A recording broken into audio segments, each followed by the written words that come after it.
Amigas e amigos do NEAF, tudo bem com vocês?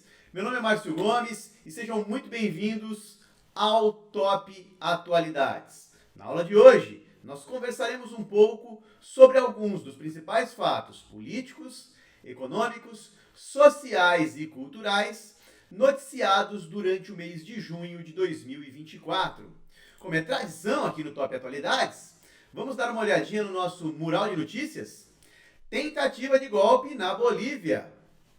Europa gira à direita em derrota para governos francês e alemão.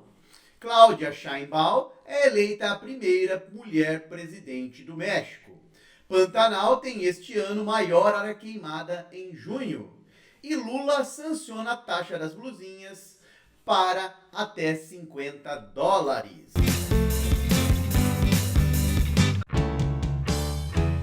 Bom, começa a nossa discussão com um fato relacionado à Bolívia. O que aconteceu na Bolívia? Uma tentativa de golpe, então já destaca aí no seu esqueminha de anotação, Bolívia, tentativa de golpe, uma tentativa de golpe de Estado promovida pelas Forças Armadas. Já dou mais detalhes sobre isso.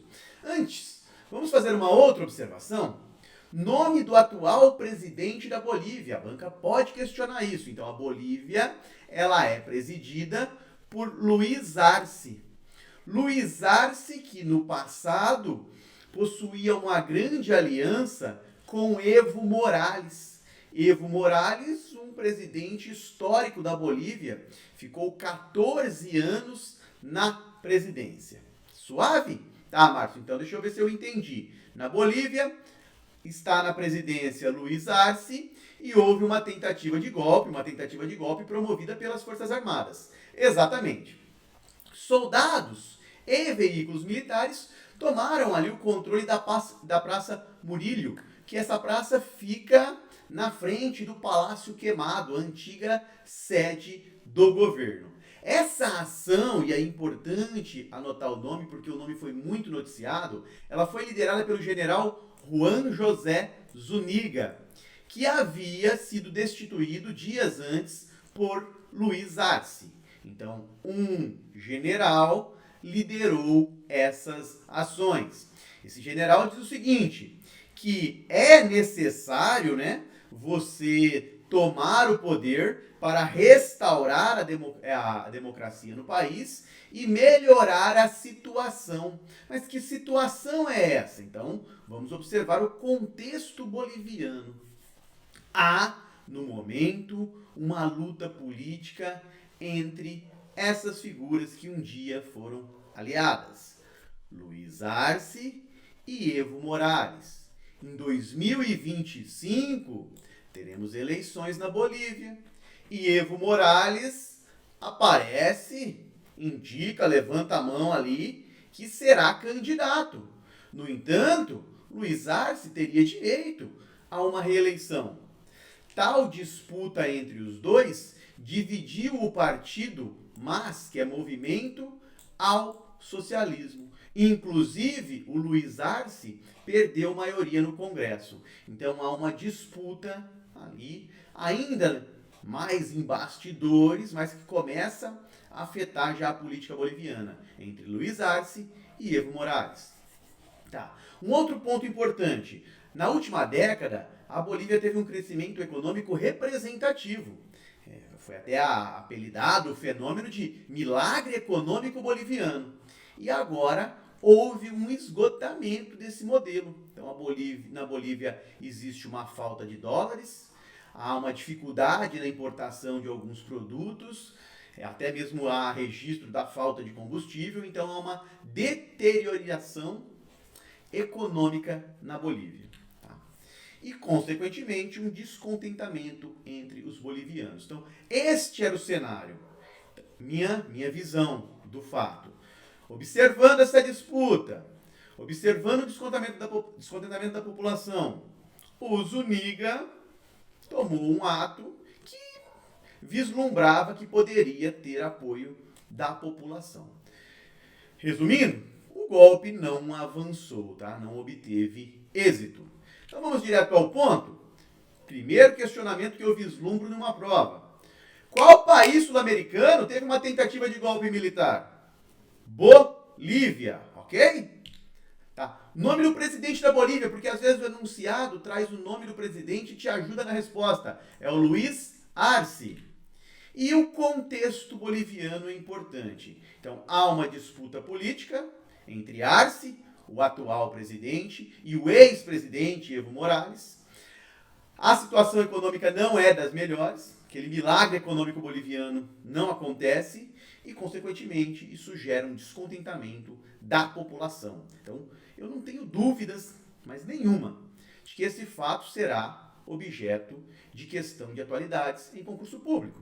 Não sei se no que você vai prestar, mas em algum concurso público, nesse segundo semestre de 2024, nós teremos esse fato cobrado. Anota aí, pode cobrar. Galera, saio da Bolívia e vamos lá para a União Europeia. Nós tivemos eleições para o Parlamento Europeu. Cuidado, muita gente entendeu errado esse processo eleitoral na Europa. Então, contextualizando, existe na Europa uma união política, uma união econômica, né? Nós temos a União Europeia. Se quiser chamar de bloco econômico, se facilita para você, beleza. Então, existe a União Europeia é constituída por 27 países e a União Europeia possui o seu parlamento, um parlamento europeu. Então, essa eleição que destacarei em junho é uma eleição para o Parlamento Europeu, não é específica de um país. Tá.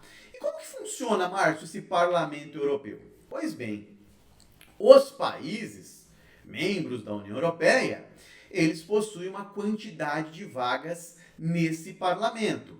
Essa quantidade é proporcional, ela está intimamente associada à população de cada país. Então, por exemplo, a Alemanha tem 96 vagas, a França 81, a Itália 76 e assim sucessivamente. Beleza?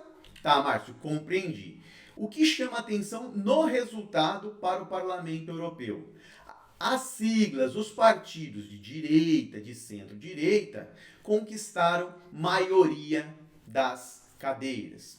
E o que mais chama a atenção é um avanço dos partidos que você pode classificar, dependendo do viés, dependendo da interpretação, como de extrema direita, e algumas pessoas já falam partidos de direita nacionalistas, tá? Então são partidos que têm como pauta, um dos pontos de destaque, conter a imigração, tá? É um exemplo. São partidos mais voltados ali para a nação, são partidos nem tão pró-União Europeia. Então, tivemos um avanço desses partidos de extrema-direita ou nacionalistas, você escolhe como vai classificar nesse contexto, beleza? Então, vitória da direita na União Europeia para o Parlamento Europeu.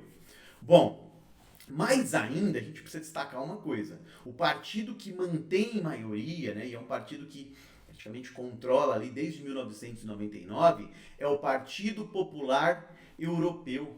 É um partido que a gente pode classificar como democrata cristão, é um partido com uma grande base na Alemanha. Esse partido terá 184 eurodeputados. Das 720 cadeiras, 184 ficam com o Partido Popular Europeu.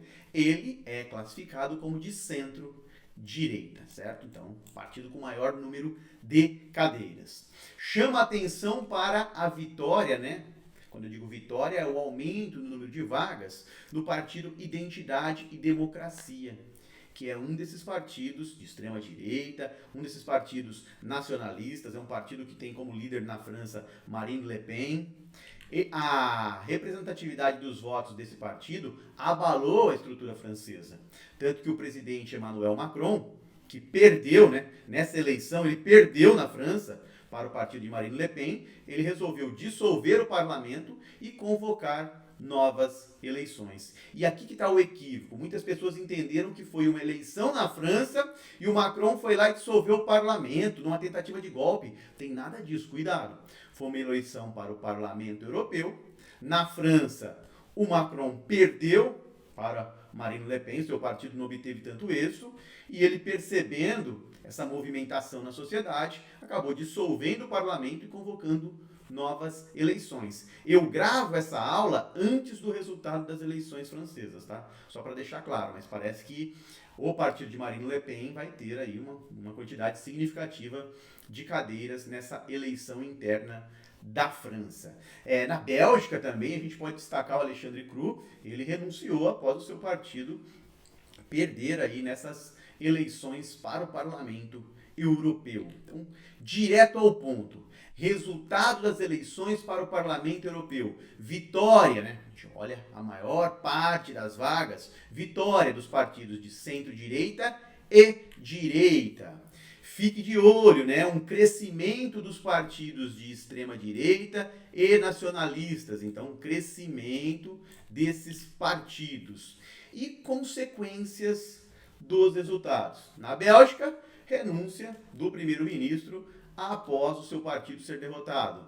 Na França, Emmanuel Macron dissolve o parlamento e convoca novas eleições. É outro fato que eu não tenho dúvida. Estará em provas de atualidades no segundo semestre de 2024. Você que vai prestar aí o concurso do Tribunal de Justiça de São Paulo, o cargo de escrevente, olhe nesse fato, hein?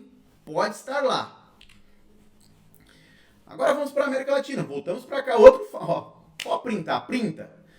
Tudo que comentei aqui no início da aula são fatos de primeira prateleira pensando em concurso público, tá? No México, nós temos pela primeira vez uma mulher eleita presidente, Cláudia Sheinbaum. Anota aí e vou colocar ME, que depois vai ajudar a gente a entender algumas coisas, tá? Bom, ela que foi prefeita da Cidade do México, faz história agora. Importante, ela estava numa coligação de centro-esquerda, de esquerda, se você preferir. Ela teve o apoio do atual presidente, o López Obrador. Então, vitória da situação, através de uma coligação, vitória de Cláudia Sheinbaum. O que chama atenção na trajetória de Cláudia Sheinbaum? Ela é uma física, tem doutorado em engenharia e venceu, de certa forma, um prêmio Nobel. Não ela diretamente. Ela integrou um grupo internacional de pesquisa sobre mudanças climáticas, o IPCC, e o IPCC em 2007 venceu o prêmio Nobel da Paz. Automaticamente, ao fazer parte do grupo, a gente pode reconhecer Cláudia Sheinbaum como uma Nobel, ok? Por que coloquei o ME? É a primeira mulher a governar o México, né? Então, só o M já nos ajuda. Pô, que país latino-americano vai ter a primeira mulher como presidente? Pô, letra M, M de mulher, M de México. A gente esquece. E a banca pode questionar o alinhamento político e ideológico. Então, é uma mulher de esquerda, ME, no México. Direto ao ponto, país latino-americano que elegeu a primeira mulher presidente, México. M de mulher, M de México. Nome da presidente eleita, Cláudia Sheinbaum. E o alinhamento político e ideológico da presidente, de esquerda, centro-esquerda. Agora Brasil um pouquinho, né? Falamos muito do cenário internacional, vamos trocar uma ideia sobre o que acontece aqui no Brasil e começo com uma questão de cunho ambiental, meio ambiente, que cada vez mais aparece em questões de atualidades. No Pantanal, infelizmente, nós tivemos em junho um recorde de focos de incêndio. Então destaca aí, no Pantanal, a gente está falando de um bioma localizado entre os estados de Mato Grosso e Mato Grosso do Sul. Esse bioma registrou focos de incêndio, mas não é qualquer foco de incêndio, não é um, dois, muitos focos de incêndio. São tantos focos de incêndio que foi um número recorde para o mês de junho. Um número, inclusive, maior do que o registrado em 2020, que é o ano, até então, com o maior número de focos de incêndio. Tá? Um pouquinho da distribuição. Então, só para vocês entenderem a localização do Pantanal entre os estados de Mato Grosso e Mato Grosso do Sul. Nós temos aqui o Pantanal, das maiores áreas alagáveis de água doce do mundo.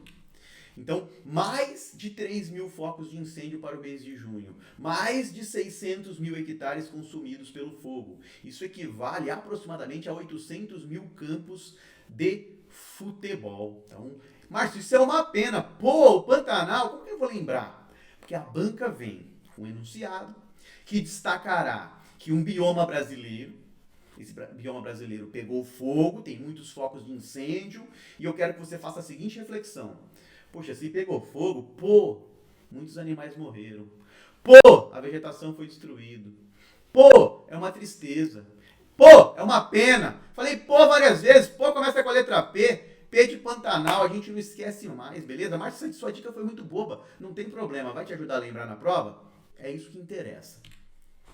Direto ao ponto, bioma brasileiro com recorde de focos de incêndio em 2024. Pô, que pena! Pantanal.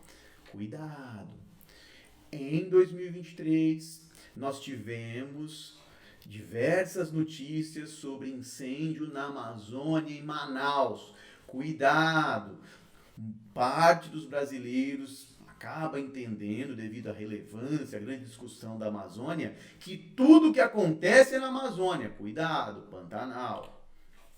Localização do Pantanal, porque como eu elaboraria essa questão? Eu, Márcio, eu traria um mapa do Brasil com uma região rachurada e diria ao candidato, observe o mapa. Essa região rachurada sofreu aí, registrou inúmeros focos de incêndio, um recorde. Qual é essa região? Qual é esse bioma? Então, se aparecer um bioma ali rachurado que pega Mato Grosso e Mato Grosso do Sul, não tem dúvida, é o Pantanal. E o último tópico do nosso mural de notícias, vamos falar de economia. Lula sanciona a taxa das blusinhas para até 50 dólares. Que conversa é essa, Márcio? Vamos lá. Você já comprou em alguma dessas plataformas online? Shopee, Shein, AliExpress, né? Então, até o momento, se a sua compra tivesse um valor de até 50 dólares, você não pagaria uma taxa de importação. Elas estavam isentas. Isso gera uma grande discussão aqui. Por exemplo, o setor varejista reclama. O setor varejista entende o seguinte: se a população brasileira compra muitos itens do exterior a partir dessas plataformas, ela deixa de consumir no mercado interno. Isso prejudica as vendas, prejudica a geração de empregos e prejudica o crescimento econômico do país. É uma das leituras possíveis, tá? Não estou falando que é a leitura certa, sólida e não discutível. Essa é uma das leituras apresentadas. Então há uma grande pressão no setor de varejo, nos políticos, para que ocorra uma mudança, uma taxação, algo do tipo. Beleza? Foi feito ali um toca aqui, toca lá, conversa lá, e governo e Congresso chegaram num ponto comum. Tá? Bom, então depois de muita discussão, teremos a cobrança para valores de até 50 dólares. Uma cobrança, uma taxa de 20%. Então, taxa de 20%. Essa taxa ganhou um apelido. Taxa das blusinhas. Tá? A banca pode perguntar o nome da taxa, sim. Taxa das blusinhas. Por que, Márcio, taxa das blusinhas? Creio eu, é porque deve ter muita compra de blusinha nessas plataformas. Pois bem, o que o governo disse, e políticos de uma forma geral? Olha, é impopular, mas é para atender essa demanda do varejo. Obviamente, parte da população não gostou, a maior parte, e vai afetar principalmente aquela população que faz essas compras de menor valor. E aí o que mais chama atenção, que o Brasil é uma loucura, né? Esse texto, a taxação até 50 dólares, foi incluído em um projeto chamado Projeto Mover, que é um projeto, né, sobre mobilidade verde e inovação. Um projeto que propõe incentivo fiscal para estimular a produção mais sustentável de veículos. Mas espera aí, deixa eu ver se eu entendi. É um projeto sobre mobilidade e inovação, é um projeto que fala de subsídio, de incentivo fiscal, que quer estimular a produção sustentável local. O que tem a ver a taxação das blusinhas? Nada, não tem nada a ver com o projeto, mas foi incorporado. Isso em política é chamado de jabuti. Os jabutis são itens colocados em um projeto que não tem relação direta com o seu tema central. Coisas do Brasil. Bom, então projeto de lei sobre cobrança de taxas em compras internacionais foi aprovado? Sim, com 20% sobre compras de até $50, tá? Apelido recebido, taxa das blusinhas. Como é que eu vou lembrar, Márcio? Pô, isso só pode ser coisa do Brasil, né? Brasil começa com a letra B, blusinha também. Você não esquece mais. E atenção, essa taxação, então, foi incluída no projeto Mover, porque vai que a banca discute que houve a aprovação da taxa da blusinha e questiona o candidato. Em qual projeto foi incluída essa discussão? Muitos vão falar, impossível ser em algo sobre produção sustentável de veículos. Cuidado, foi sim, tá? No projeto Mover. Eu encerro aqui a discussão sobre o nosso Mural de Notícias e volto daqui a pouco com o quadro Fique de Olho.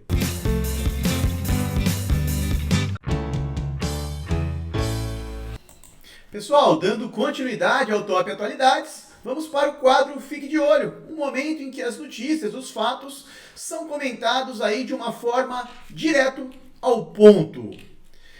Começo com STF decide descriminalizar porte de maconha para uso pessoal. Então, no Brasil, o Supremo tomou uma decisão que altera muito aí as questões práticas relacionadas ao porte de maconha para consumo, para uso pessoal.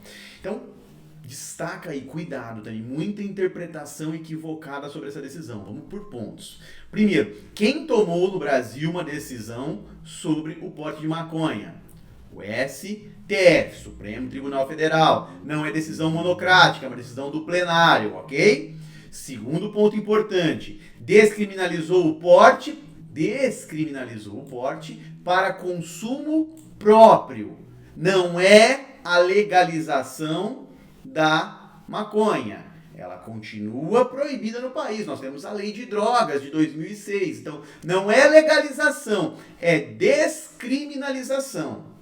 Além disso, o STF fixou a quantidade que vai diferenciar usuários de traficantes. 40 gramas. Então, alguém com até 40 gramas vai ser encarado como com porte para uso pessoal. Acima de 40 gramas já se encaixa, mesmo que for para consumo pessoal, em traficante. Bom, de novo os destaques. O uso continua proibido. Só não é mais um crime. Tá? A quantidade de droga foi estabelecida em 40 gramas para diferenciar usuário e traficante. No entanto, isso até o Congresso legislar. O STF deixa claro, 40 gramas até o STF legislar como será essa interpretação. E as punições agora, nós temos uma grande mudança com a descriminalização. As punições serão educativas, de caráter administrativo e não criminal. Então, uma mudança, um ponto que com certeza será tema de questão de atualidades. No cenário internacional, nós tivemos uma reunião do G7. O que é o G7? Um grupo formado por sete dos países mais industrializados, mais ricos do mundo. Eu nunca gosto de dizer que é dos 7 mais, é de alguns dos mais. Quem forma o G7? Estados Unidos, Canadá, Reino Unido, França, Alemanha, Itália e Japão. O G7 já foi G8 um dia, mas depois que a Rússia invadiu a Crimeia, ela foi retirada desse grupo. Esse grupo se reuniu na Itália, então tivemos uma cúpula do G7 na Itália, e alguns pontos discutidos nessa cúpula. Primeiro, preocupação com Gaza. O G7 reconhece o direito de autodefesa, de ataque, de Israel. No entanto, demonstra uma preocupação com a situação em Gaza. Pede que Israel não intensifique essa ofensiva, principalmente na região de Rafah. E há um apelo por um cessar-fogo. Então, em Gaza, o G7 mostra uma preocupação. Em relação à guerra na Ucrânia, o G7 reitera o seu apoio à Ucrânia, inclusive aí com liberação de recursos e tudo mais. Então, o G7 é contra a Rússia, apoia a Ucrânia. O G7 também comentou sobre migração, a importância de coibir o tráfico imigratório. Teve pauta sobre mudanças climáticas e sobre regulamentação da inteligência artificial. A banca pode te questionar em qual país foi realizada a reunião, a cúpula do G7? Na Itália.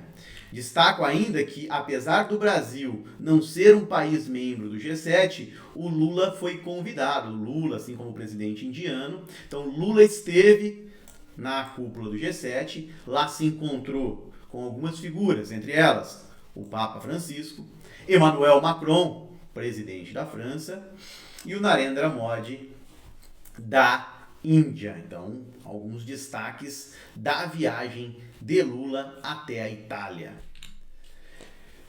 Olha que notícia bacana, tá? É bacana mesmo, de verdade. Por quê? Um brasileiro foi eleito para comandar a Interpol. Márcio, o que é a Interpol? A Interpol é uma organização intergovernamental, né? Com mais de 100 países envolvidos e é uma rede de combate ao crime, tá? É uma polícia internacional, pode entender da seguinte forma. Pô, mas você já viu isso em filmes, né? Interpol. Então, uma polícia internacional, uma organização de combate ao crime em mais de 190 países. E o fato interessante é que teremos um brasileiro como secretário-geral. Tá? Eu sempre falo a palavra presidente, no caso não é presidente, tá? É um secretário-geral. O brasileiro estará na função entre 2025 e 2029. O nome dele é para lembrar, tá, galera? É fato inédito. Valdeci Urquiza, delegado da Polícia Federal. Pela primeira vez, não teremos um secretário-geral de origem norte-americana ou europeia. Até hoje, só pessoas nascidas nos Estados Unidos ou na Europa ocuparam essa função, esse cargo de secretário-geral. Então, um brasileiro. Aí, a banca terá a seguinte estrutura. Olha, um brasileiro foi indicado, será o secretário-geral da organização. Qual organização? Então, Interpol. Beleza? Aí, uma notícia interna, uma notícia também inusitada e que vai ser objeto de prova, tá? Você pode utilizar até numa redação esse tema aqui. Forças Armadas vão permitir alistamento feminino em 2025. Faça uma reflexão sobre a sociedade. O debate sobre igualdade de gênero é cada vez mais presente. Isso porque, historicamente, algumas funções aí foram restringidas a homens, há uma grande diferença salarial entre homens e mulheres, então há um grande debate sobre igualdade de gênero na sociedade mundial e automaticamente na sociedade brasileira. Então, uma reivindicação por ocupar os mesmos cargos, por ter os mesmos salários, e agora algo que caminha mais ou menos nesse sentido. As Forças Armadas vão permitir o alistamento feminino, algo que era restrito aos homens. O alistamento feminino não será obrigatório, essa é uma diferença. Com 18 anos, o jovem, o homem, precisa se alistar. As mulheres não terão essa obrigatoriedade, mas há a possibilidade. É a primeira vez na história do país. Existem mulheres nas Forças Armadas, nos cargos de oficiais, mas não nesse momento do alistamento, de soldado ali, de atirador, né? O Márcio foi atirador, o Márcio serviu ali com um tiro de guerra como atirador e era algo exclusivo aos homens. Agora a gente tem essa mudança. Não é algo só do Brasil, tá? Israel possui mulheres na função de soldado, a França, a Alemanha, Canadá, outros países também possuem essa permissão, beleza? Então, um fato inédito, fica de olho. E a última notícia do nosso Fique de Olho também aparecerá em prova. Essa figura aqui, Julian Assange, eu já vi o nome dele em pelo menos umas 5, 6 questões de atualidades ao longo da última década. Quem é Julian Assange? Fundador do Wikileaks. O Wikileaks é uma organização transnacional, uma organização que tinha sede na Suécia e que atuava divulgando relatórios, dados secretos, informações sobre governos de uma forma geral. Então imagine uma plataforma. Essa plataforma recebia ali, de modo anônimo, vários dados sobre governos do mundo inteiro. E vazava esses dados, tornava esses dados de conhecimento da sociedade. Pois bem, ele, o Julian Assange, através do Wikileaks, vazou dados sobre a atuação dos Estados Unidos na guerra do Afeganistão e do Iraque. Um dos vídeos demonstra a execução de repórteres, por parte das forças americanas. E quando o Julian Assange vazou esses dados, aconteceu uma grande repercussão. Depois o Julian Assange começou a ser perseguido pelos Estados Unidos. Ele teve uma acusação de estupro na Suécia. Nesse momento ele estava no Reino Unido. Foi solicitado um pedido de extradição. O Julian Assange se refugiou na Embaixada do Equador. Viveu lá por 7 anos. Depois o Equador retirou essa condição. O Reino Unido prendeu o Assange em 2019 e agora houve um acordo com os Estados Unidos. Ele pôde deixar a prisão, tá? Qual é a grande acusação dos Estados Unidos contra o Julian Assange? Que ele praticou espionagem. Então o acordo é o seguinte: Julian Assange reconhece, como já cumpriu 5 anos de prisão lá no Reino Unido, depois ele será automaticamente libertado e poderá voltar à Austrália. Sua nacionalidade australiana. A banca pode perguntar até isso. Caramba, Márcio, tanta coisa para falar do Assange, pode perguntar a nacionalidade? Pode. Já vi questões desse tipo. Beleza, galera? Encerro aqui o quadro Fique de Olho e volto daqui a pouco para a gente dar uma olhadinha no que caiu em concurso. Até mais.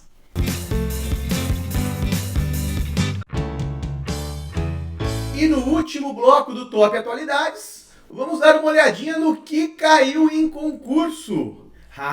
E olha só que questão tema da aula de hoje, hein? Quero ver. No dia 2 de junho de 2024, Cláudia Sheinbaum foi eleita a primeira mulher presidente de um país com alto índice de feminicídio e que faz fronteira com os Estados Unidos da América, Guatemala e Belize. De qual país Cláudia foi eleita presidente? Já caiu, gente. Aconteceu em junho lá na banca Fundatec. E aí? Eu comentei que poderia cair dessa forma, né? E eu, sinceramente, elaborei a aula antes de procurar a questão para a aula. Beleza? E aí? Canadá, Equador, Uruguai, México ou Paraguai? O que você marcaria? Márcio, eu lembro da letra M que você comentou. Se falar de um país que será governado por uma mulher, mulher começa com M e México também, exatamente. Então, Cláudia Sheinbaum, primeira mulher eleita presidente do México. Mas Márcio, já caiu em concurso, não vai cair de novo. Cuidado! Ainda teremos questões sobre esse fato. Pode cobrar.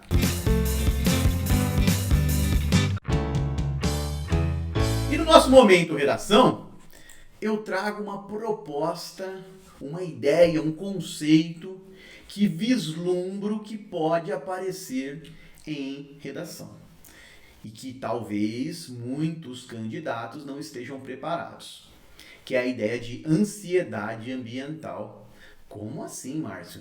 É até legal, né? A gente teve um grande sucesso agora no mês de junho, o filme Divertidamente 2. No filme, dentre as nossas emoções, aquela que faz mais sucesso no filme, se destaca, é a ansiedade. Então, uma banca poderia até relacionar aí questão ambiental com o filme Divertidamente e seria fantástico isso. Mas vem pra cá. Primeiro vamos fazer uma reflexão sobre o que aconteceu agora no Brasil no mês de maio, né? Tivemos grandes enchentes no Rio Grande do Sul, mais de 170 mortos, mais de 500 mil pessoas desabrigadas e o sentimento é de uma grande angústia coletiva. E esse sentimento de angústia ele cresce cada vez mais, tá? E vem recebendo nome no meio científico. Não é só Rio Grande do Sul. Eu posso falar de chuvas que causaram aí centenas de mortes no Afeganistão. Eu posso falar de um deslizamento de terra em Papua Nova Guiné, que várias pessoas ficaram soterradas em maio. Nós tivemos chuvas na África Oriental com centenas de pessoas mortas. Nós tivemos furacões intensos agora no Caribe. Então, há cada vez mais uma grande angústia, uma preocupação relacionada a mudanças climáticas, a questões ambientais. E surge esse conceito de ecoansiedade, ou ansiedade climática, ou ansiedade ambiental ainda. Tá? O termo ele foi apresentado em 2017 pela Associação Americana de Psicologia. E como ela descreveu essa ideia de ecoansiedade? Um medo crônico de sofrer um cataclismo ambiental que ocorre ao observar o impacto aparentemente irrevogável das mudanças climáticas. Então as pessoas começam a adquirir um medo crônico ao observar as mudanças climáticas cada vez mais presentes e cada vez mais desencadeando eventos extremos. Pô, Márcio, nunca parei para pensar nisso. Agora faça uma reflexão comigo. Imagine uma pessoa que passou por um grande evento ambiental, um desastre, uma tragédia ambiental. Então, se foi uma enchente, olha só como a pessoa fica. Passa um ano, 2 anos depois, começa a chover forte. Será que não ativa um gatilho nessa pessoa? Ou será que toda vez que o tempo fecha, ela não imagina? Então começa a surgir aí um sentimento que antes era menos perceptível, até inexistente. E aí eu faço um reforço. Em 2021, um dos dicionários mais destacados do mundo, mais famosos do mundo, mais respeitado, o dicionário de Oxford, ele elegeu emergência climática como a palavra do ano. No Brasil, em 2023, uma pesquisa IDEA revelou que mudanças climáticas representavam a palavra do ano. E até no Brasil, a Academia Brasileira de Letras incorporou, deu formalidade para esse conceito de ecoansiedade. O que seria ecoansiedade, então? Esse estado de inquietação e angústia desencadeado pela expectativa de graves consequências das mudanças climáticas e pela percepção de impotência diante dos danos irreversíveis ao meio ambiente. Então, coloque aí no seu radar, coloque aí na sua estratégia de estudo, dominar o conceito de ansiedade ambiental, ansiedade climática ou ecoansiedade. Beleza, galera? Espero que vocês tenham gostado do Top Atualidades de hoje. Desejo bons estudos, um excelente aproveitamento do conteúdo e muitas aprovações. Um grande abraço e até o mês que vem.